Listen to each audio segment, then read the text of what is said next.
ఏ మీడియానైతే ఏ social మీడియానైతే నమ్ముకొని మోడీ వారసత్వంగా చీకటి గురువు గారి పద్ధతుల్లో ఇష్టం వచ్చిన పద్ధతుల్లో దాదాపు 200 యూట్యూబ్ ఛానళ్ళను పెట్టి నడిపి మా ప్రభుత్వంపై నానాడు దుష్ప్రచారం చేసి వచ్చిండో ఇవాళ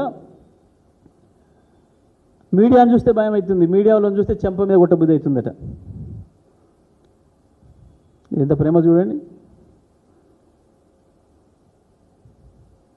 దురదృష్టం సరే, ఎందుకో ఫైటింగ్ స్పిరిట్ పోయింది, మాట్లాడడానికి యూనియన్లు కూడా ఎందుకు వెనక ముందు ఆడుతున్నాయి, కానీ అది వేరే విషయం.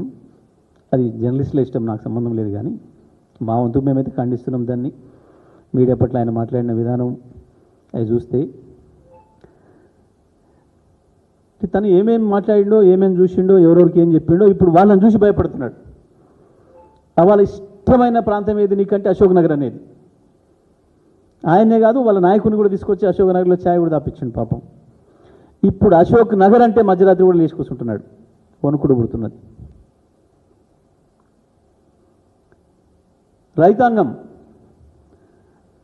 రైతన్నలారా పోండి, అర్జెంటుగా పోయి లోన్ తెచ్చుకొని 2 లక్షలు నేను మాఫీ చేస్తా.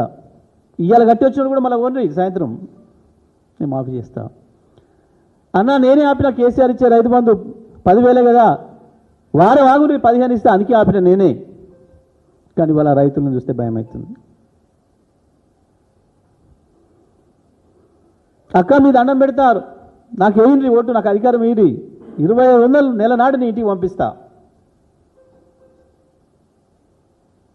ఇప్పుడు అక్కల్ని చూస్తే భయం అవుతుంది.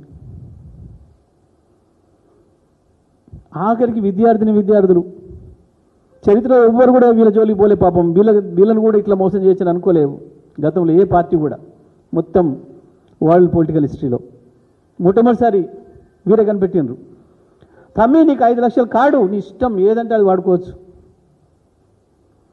చెల్లె నువ్వు బడి పోలేదు, కాలేజీ పోలేదు కదా, స్కూటీ నీకెందుకు, నేనే స్కూటీ ఇస్తా, మా అక్క వచ్చి ఇస్తుంది, మా ప్రియాంక అక్క. ఇప్పుడు అమ్మాయిలు చూస్తే భయం అవుతుంది. అయ్యాల కాలేజీ పిల్లలు తమ్ముళ్ళలాగా కనపడరు, ఇవాళ పోరాణలాగా కనబడతాను.